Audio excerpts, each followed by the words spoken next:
Amma ba'du fa ya ibadallah usikum wa iyaya bittaqwallah faqad fazal muttaqun. Wa qala Allah ta'ala fil Qur'anil azim wa huwa asdaqul qailin. A'udzu billahi minasy syaithanir rajim. Ya ayyuhalladzina amanu athi'ullaha wa athi'ur rasul wa ulil amri minkum. Fa in tanaza'tum fi syai'in farudduhu ila Allahi war rasul in kuntum tu'minuna billahi wal yaumil akhir dzalika khairum wa ahsanu ta'wila. Shadaqallahul azim. Kaum muslimin jamaah Jumat yang dirahmati Allah, ayat yang barusan khatib bacakan tadi adalah surat An-Nisa 59, di mana Allah SWT memintakan kita sebagaimana biasa Allah menyapa kita, ya ayyuhalladzina amanu, orang-orang yang beriman, athi'ullah, wajib taat kepada Allah Subhanahu wa taala. Athi'u bersifat jamak untuk kita semua, fi'il amar. Al-amru yadullu lil wujub. Perintah itu atau amar itu yadullu lil wujub, itu menandakan wajib. Wajib itu dilakukan berpahala, tidak dilakukan berdosa. Wa athi'ur rasul, juga lafaz yang sama. Athi'ullah wa athi'ur rasul, sama lafaznya, wajib taat kepada rasul. Wa ulil amri minkum, di ulil amri tidak mutlak, wajibnya wajib tapi tidak mutlak, karena tidak dilafazkan langsung dengan athi'ullah wa athi'ur rasul wa athi'ul uli amri. Kenapa? Karena manusia itu ulil amri, kalau bagus ikuti, kalau tidak bagus seperti kita jadi makmum waktu salat. Imam itu cacat, kita boleh farak, boleh tidak mengikutinya. Kembali lagi, kalau mengikuti Allah, ya Quran itu sendiri. Secara umum Islam itu sendiri, syariat Islam itu sendiri. Kemudian mengikuti Rasul, ya hadis Nabi. Hadis Nabi yang sering kita dengar adalah hadis yang disebut qauli. Sementara hadis Nabi ada 3, qauli, fi'li, wa taqriri. Takriri adalah ketetapan-ketetapan, hukum-hukum yang dibuat oleh Nabi. Kalau qauli, semua ucapan Nabi, apapun ucapan Nabi, itu semua sudah masuk hadis qauli. Fi'li adalah semua pekerjaan Nabi. Kita lihat saja Nabi Muhammad SAW di Mekah 13 tahun. 13 tahun hanya memimpin agama. Tidak ada kekuatan lainnya selain pemimpin spiritual. Karena masalah politik, kekuasaan pemerintahan dipegang oleh otoritas kaum Quraisy atau kaum aristokrat, kaum elit-elit bangsa Quraisy yang menjadi musuh Nabi. Tapi pada periode Madinah, Nabi Muhammad di samping pemimpin agama, beliau adalah pemimpin politik, memimpin negara, memimpin militer, dan segala persoalan lainnya yang berkaitan dengan kehidupan duniawi, tidak satu pun lepas dari tanggungjawab Nabi. Sehingga pada periode Mekah, Nabi Muhammad SAW dianggap sebagai pemimpin agama sekaligus seperti pemimpin negara. Dan banyak para ahli tentang politik mengatakan Nabi Muhammad benar-benar, dengan ukuran zaman itu juga zaman sekarang, benar Nabi Muhammad sebagai pemimpin pemerintahan. Jadi lebih daripada itu, kita lihatlah Nabi sudah tampil sebagai pemimpin pemerintahan dan ada produk-produk juga untuk menandakan itu adalah persoalan duniawi, persoalan kebersamaan, yaitu piagam Madinah, yang mana dalam piagam itu mengikat juga orang-orang non-Islam di samping orang Islam. Inilah sebagai tanda, inilah duniawi, inilah persoalan negara, persoalan sosial, persoalan kebersamaan. Nabi mensponsorinya, Nabi menandatangani, Nabi menjalankannya. Oleh karena itu, kalau ada pihak-pihak hari ini menyatakan bahwa Islam hanya agama ke agama, hanya urusan spiritual, hanya urusan pribadi dengan Tuhan saja, inilah yang disebut kaum sekuler. Kita bangga sebut sekuler. Ada pihak-pihak bangga, dianggap dia maju, pikirannya maju, padahal dia sudah menyimpang dengan kebenaran yang dilakukan oleh Rasulullah SAW. Sudah keluar dari sunnah Nabi, sudah tidak masuk kepada ati'ur Rasul. Kaum muslimin yang berbahagia, tambahannya lagi ulil amri. Ulil amri ini pemimpin kamu. Wa ulil amri minkum.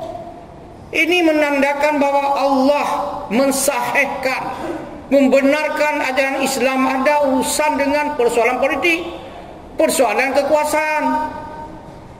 Lebih daripada itu, berpuluh ayat Allah menyebutkan bagaimana pemilihan pemimpin. Minimalnya, ya ayyuhalladzina amanu, wahai orang yang beriman, la tattakhidhu aba'akum, haram kamu pilih ayah kandungmu, wa ikhwanakum, saudara kandungmu, aulia, sebagai pemimpin. Kapan haram itu? Ini istahabbul kufra alal iman. Apabila ayah kandungmu, saudara kandungmu itu, ini istahabbul kufra, lebih memihak kepada kaum kafir atau kepada kekafiran, atau lebih memihak kepada kemungkaran daripada alal iman. Wa man yatawallahum, kita bukan hanya bangga dengan ayah, dengan orang tua. Siapa tidak bangga dengan abang kandung? Satu kampung pun, satu darah kita, satu kawasan pulang pada hari raya, satu partai, satu kantor, teman-teman minum kopi. Bangga kita, maunya teman kita itu yang jadi pemimpin. Tidak ada urusan bagaimana kemampuan dia dan sebagainya. Yang seperti ini namanya asabiyah. Asabiyah kata Rasulullah, laisa minna man da'a ila asabiyah. Kita bangga dengan itu partai saya, dulu sama-sama dengan saya, nak ada urusan dia pandai tidak pandai, yang penting awak kampung dia kutop dia juga deh. Yang penting bantah ke, ada buruk-buruknya bantah ke. Yang lebihlah ayah hanya dipilih, ayah jangan kamu pilih, diharamkan. La tattakhidhu ini dilarang oleh Allah, haram pilihnya. Ayah kandung dan abang kandung, apalagi yang bukan kandung itu. Kapan ini istahabbul kufra alal iman? Allah mengatakan dalam ayat lain, innallaha, sesungguhnya Allah ya'murukum, memerintah kamu semua, antu'adul amanati ila ahliha. Yang begini disuruh Allah, disuruh pilih antu'adul amanah, menyerahkan amanah ila ahliha, yang ahlinya, yang ada kapasitas, yang dibuktikan dia mampu atau yang lebih mampu daripada yang lainnya. Jangan asal tembak saja. Allah mengatakan, kalau yang tadi memilih ayah kandung, abang kandung, orang kampung, teman, saudara-saudara, ini kata Allah fa huwa zalimun wa may yatawallahum fa ulaika humudz zalimun. Zalim kata Allah, zalim itu pahit. Pahit zalim ni kalau digunakan zalim oleh Allah. Na'udzubillahi min dzalik. Neraka juga tempatnya. Lebih dahsyat lagi ayat berikutnya. Basyiril munafiqina bi anna lahum azaban alima. Ini surah An-Nisa 138. Beritahu wahai khatib, wahai penceramah, kau beritahu, hai ulama, kau bite kepada kaum munafik itu bi anna lahum azaban alima, bahwa azab sangat pedih bagi si munafik. Kita pikir kita pray dari istilah munafik. Gampang sekali sekarang jadi munafik menurut kriteria ayat berikutnya, yaitu An-Nisa 139. Alladzina yattakhiduna al-kafirina. Orang munafik itu kata Allah, alladzina yattakhiduna al-kafirina, yang mereka yang pilih orang kafir, min dunil mu'minin, hendak mau milih orang mukmin, min dunil mu'minina aulia, sebagai pemimpin. Tapi tidak cukup diberi azab dan disebut label munafik oleh Allah. Walaupun kita hadir masjid, tapi cepat kita malah mengambil kursi di depan masjid. Hari raya kita duluan kita datang, sedekah lebih banyak kita, kurban lebih hebat kita, pergi haji berkali-kali, umrah juga bawa sekeluarga. Kalau yang seperti ini kata Allah adalah munafik. Tidak cukup disebut munafik dan hukuman neraka yang dahsyat. Ditambah oleh Allah, ayabtaghuna indahum izzah. Apakah mereka kata Allah menginginkan dari orang munafik itu, dari orang-orang yang sama-sama munafik, dari orang kafir dia pilih itu izzah, satu kebanggaan, satu kemuliaan, fasilitas yang lengkap, jabatan yang mentereng, semua fee kamu peroleh semuanya, untung kamu bagi dua. Apakah itu? Kata Allah, ayat ta'una indahum izzah. Wahai kaum munafik yang suka-suka berteman dengan mereka itu. Aulia itu banyak artinya. Ada yang mengartikan pemimpin, ada mengartikan teman, ada mengartikan juga satu kelompok, satu partai. Ayat ta'una indahum izzah, Allah mengatakan fa innal izzata lillahi jami'a. Itu semua kemuliaan itu adalah milik Allah semuanya. Kaum muslimin yang berbahagia, kenapa kita angkat ayat-ayat ini? Kita bercerita bahwa ada kaitan dengan Nabi Muhammad mendirikan negara. Kenapa kita angkat bahwa ada piagam Madinah? Kenapa ayat-ayat ini tadi kita angkat? Karena supaya ada dalam pikiran umat Islam, dalam benak umat Islam, bahwa benar kehidupan duniawi ini tidak lepas dengan ukhrawi. Kegiatan keagamaan tidak lepas dengan kegiatan politik yang kita hadir berbondong-bondong waktu pemilu. Tapi karena dituding bahwa ajaran Islam tak usah berpolitik, umat Islam cukup ke masjid-masjid, cukup ibadat-ibadat saja. Inilah pembohongan-pembohongan. Oleh karena itu kita abai. Makanya hari ini kaum muslimin jangan heran kenapa ada orang di seantero negeri ini baru sadar kemarin, pada saat pegangan kita Pancasila mau digulung habis, mau disikat oleh maling-maling perampok negara. Bagi umat Islam dirampok BUMN itu semuanya, silahkan kau rampok, silahkan kau obrak-abrik BUMN, kekayaan negara, kau rampok silahkan. Kemarin produk hukum macam-macam yang tidak memihak rakyat, silahkan kau produk. Tapi kalau sudah dengan Pancasila, tunggu dulu. Hari ini lagi heboh RUU HIP, rancangan undang-undang haluan ideologi negara. Isinya apa?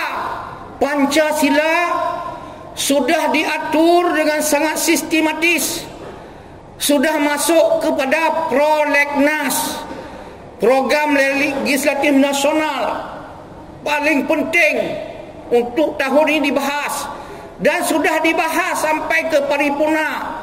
Tinggal ketuk palu, sudah masif dikerjai oleh orang DPR dengan sangat sistematis, dengan menghabiskan anggaran yang banyak. Tujuannya adalah untuk mendegradasi Pancasila menjadi bahagian sama dengan undang-undang, sama dengan aturan lainnya. Bukan lagi sebagai falsafah negara, bukan lagi sebagai nilai tertinggi bagi kehidupan bangsa. Kemudian di situ yang kaitan dengan larangan komunis dalam undang-undang HIP itu dirontokkan. Maknanya komunis dan wa akhawatuha bebas melenggang di bumi ini. Tidak bebas saja hari ini, sepertinya mereka ada di mana-mana. Mereka adalah wadah yang tidak berwadah, seperti hantu. Kita takut hantu. Tidak ada hantu. Mana ada hantu? Kalau menurut Menteri Pertahanan periode lalu menyebutkan, yang sebut tidak ada hantu, yang sebut tidak ada komunis, itulah komunis. Kaum muslimin yang berbahagia. Yang kedua adalah Pancasila tadi disampaikan mendegradasi, menurunkan statusnya. Kedua adalah menghidupkan komunis. Yang ketiga yang paling berbahaya, dari Pancasila menjadi Ekasila. Panca itu bahasa, jangan tanya bahasa apa. Kita sebut bahasa Sanskerta atau bahasa saja. Panca itu kita tahu adalah 5. Diperas menjadi Trisila. Di pasal 7 ayat 2 menjadi Trisila, 3 sila. Sila yang dari Trisila nomor 3-nya adalah ketuhanan berkebudayaan, bukan ketuhanan yang Maha Esa. Yang Maha Esa itu sudah tidak butuh lagi oleh bangsa ini. Itu dalam otak-otak para munafikun yang ada di DPR. Cukup saja ketuhanan berkebudayaan. Sementara kebudayaan itu produk anak-anak manusia. Sudahlah, itu masih ada disebut ketuhanan sikit-sikit walaupun kita tolak. Tapi yang ketiganya adalah dari pasal 7. Pancasila hilang, Trisila hilang, semuanya tinggal Ekasila. Dan Ekasila artinya kosong melompong kecuali gotong royong. Itulah nanti menjadi falsafah negara kita, gotong royong. Ekasila. Pancasila yang kelimanya hilang semuanya. Kita di sini diam-diam, tidur-tidur, he-he, ha-ha, hi-hi saja. Kenapa? Karena tidak paham bahawa tempat bergantung umat Islam cuma di situ. Pancasila payung besar umat Islam sama tadi? Bukan sama. Seumpama piagam Madinah di masa Nabi. Di situ boleh semuanya. Tapi kalau tinggal gotong royong dan komunis, tidak ada, merajalela lah mereka.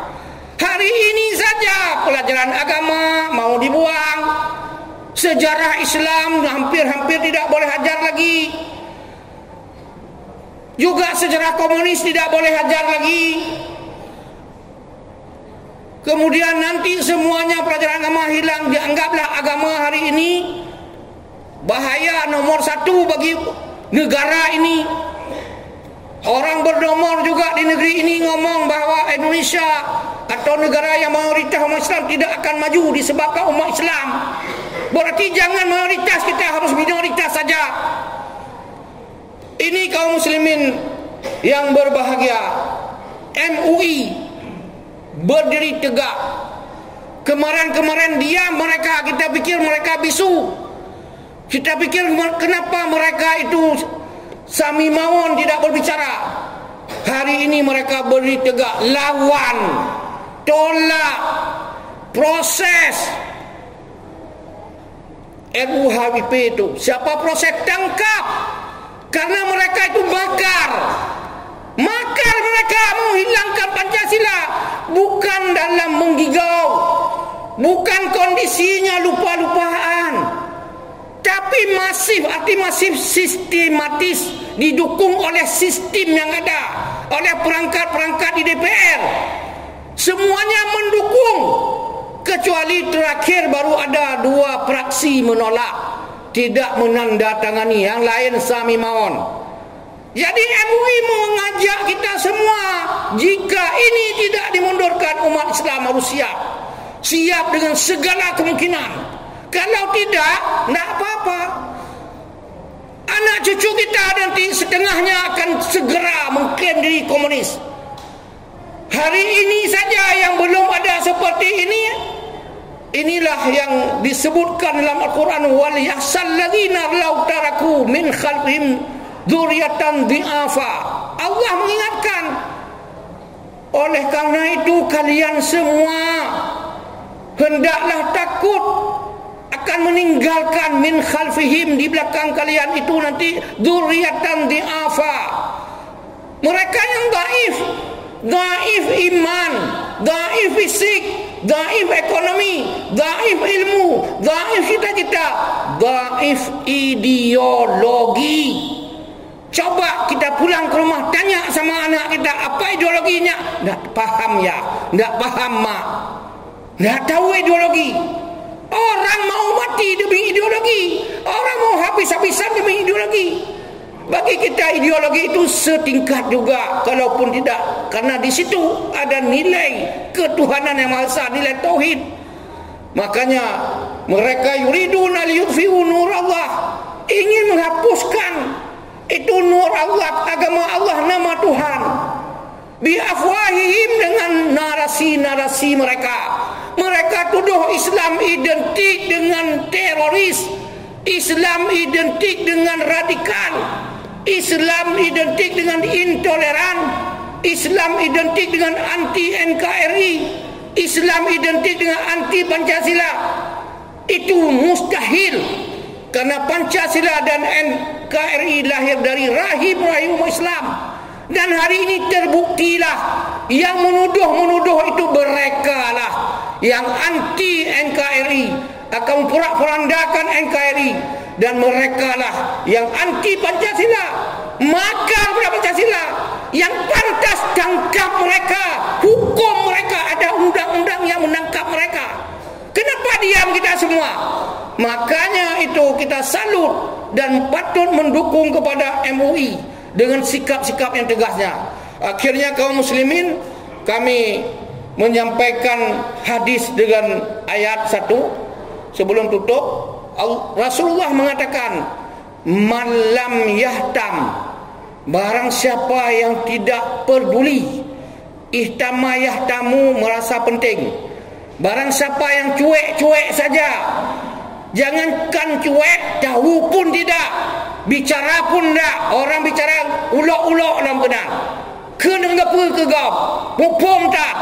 Ini namanya man lam yahtam bi amril muslimin, dengan persoalan-persoalan untuk melindungi umat Islam, persoalan yang kepentingan umat Islam.